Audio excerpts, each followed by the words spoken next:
Today's date is January 29th, 2008. It's about 5:45 p.m. Eastern Standard Time. And I'm holding my camera up right now because I want to point my camera in the direction of my little log book here.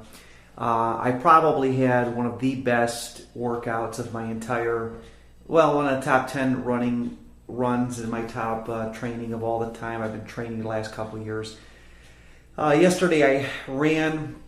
Let me point the camera here to where I had to work out so that you can see what my goal was, and I'll see if I can zoom in on it, and if not, I can't. Oh well.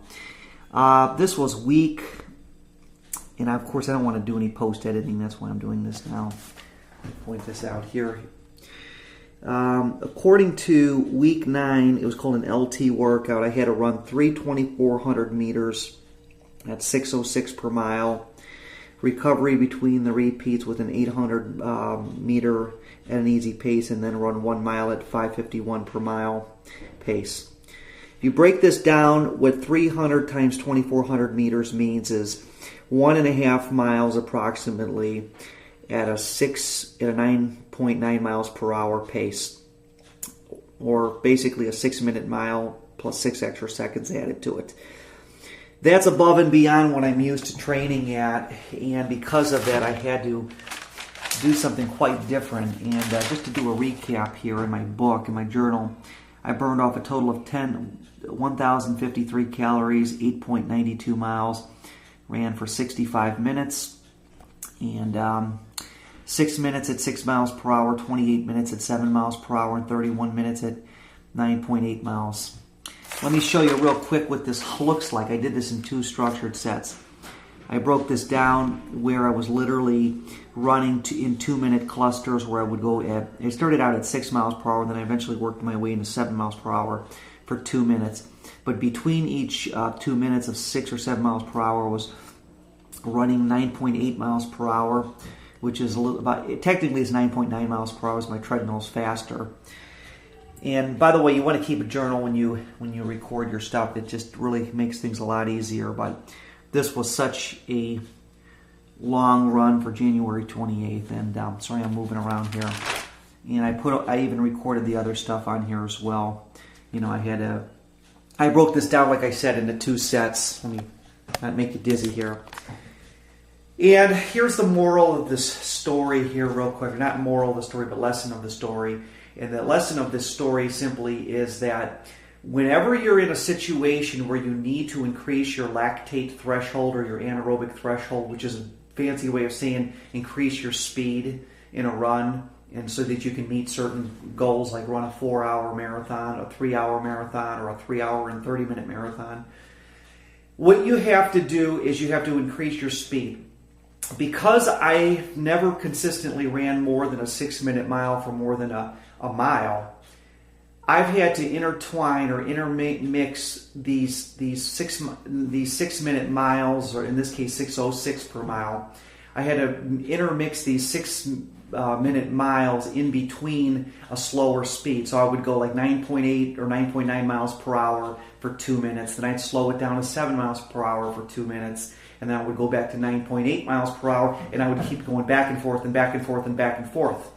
And a lot of people think, well, yeah, that's kind of cheating, and it's not the same as running it consistently. Well, let me point something out. If you can consistently run 3 mile or 2,400 meters, you can run 1.5 miles consistently at a 6-minute per mile pace approximately, and you can do that consistently, like 3 sets of that, you're probably on a much better pace to run a sub-3 marathon, like maybe a 2:45 or 2:50 marathon, because of the ability to keep up at that speed. So my biggest issue with this whole thing has been that if I cannot meet the goals according to the plan, I at least try to get the same amount of work done, even if it takes me a little more work to do. So in this particular case, the breakdown of it was I got 31 minutes in at 9.8 miles per hour, and actually that worked out approximately where I needed to be as far as the plan was concerned, with the 2,400 meters, which would have been about, let's see, 6, 7, 8, 9, 9 times 3 is 27, 28, plus there's a little extra time there. Maybe 28 minutes I would have had to go at that 9.9 miles per hour, 9.8 miles per hour. And I met that goal. I just didn't do it in the sequence that they wanted me to do it in.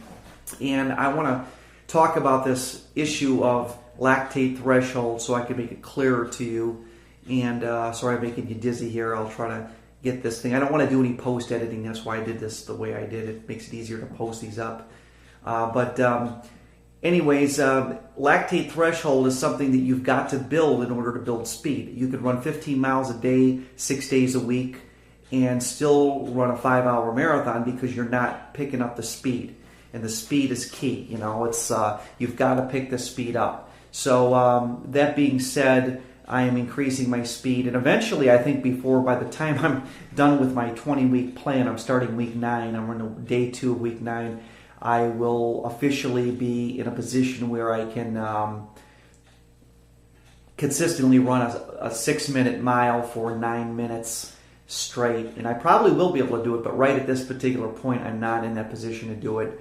And I don't think drinking 7 beers the night before or the early morning before helped me. So I'm not going to, I need to scold myself for drinking beer early that morning. Actually, I mentioned in my previous log that I drank beer the night before, but actually that was technically early in the morning yesterday. So it was 7 light Old Milwaukee Lights.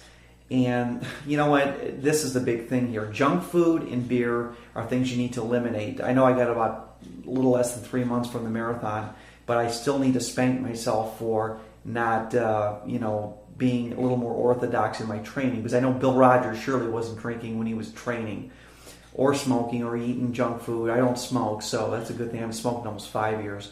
But again, the training, this is key here, is that you've got to increase speed. And I've said this before, and I pointed this out in my ebook called Treadmill Marathon Guide, which you can see the website if you want to get the book, is that if you want to increase your lactate threshold and your speed in running, you have to do what I call cluster sets. Like you go 7-7-9, 7-7-9, or you got to increase the speed at some sprint. You can create 1 minute or 2 minute sprints where you really have to go fast. And that's what I did yesterday, and I was tired as hell. I had so much sweat on me, I couldn't even record it all in my journal because I had to wait the next day because my sweat just kept dripping all over my journal, and I was trying to write pencil, and it's like writing on sweat, and it was just real bad. So anyways, I'm happy with my progress yesterday. Like I said, it's one of my top 10 runs I've done in my training in the last couple of years, as far as tired as I was. And it was, I had done, like I said, I covered like 8.92 miles, and I ran for 65 minutes. And I did have some breaks in between there too, like a couple 5-minute breaks, maybe 3 of them total, maybe 2 5-minute breaks. But I burned off 1,053 calories, and I'm proud of myself that I did what I did because, like I said, I think it's so important that you don't want to take this stuff lightly. You want to definitely make it a part of your workout plan, because if you don't, if you get lazy, then you're just you're deviating from the whole purpose of this stuff. And but remember, treadmill's where it's at. I've already I got a response to somebody that purchased my book from the blogs that I did. He purchased my ebook called Treadmill Marathon Guide. He's already been reading it. He's telling me he likes the book already. He says, boy, this is amazing. I used to think that you'd have to work out and run, but I'm getting convinced that treadmill training is where it's at. And it is, because you can structure your runs better. We'll talk more about this in later editions of my updates on my Boston Marathon training. But I'm going to sign out of here now. Today's date is January 29th, 2008. Almost 6 p.m. Eastern Standard Time. And thank you for taking the time. And remember, in order to increase your speed, you've got to increase your lactate threshold. And in order to increase your lactate threshold, you've got to up the speed. And I talk about that in my book, and I talk about other things as well. So you guys have a great day. Bye-bye.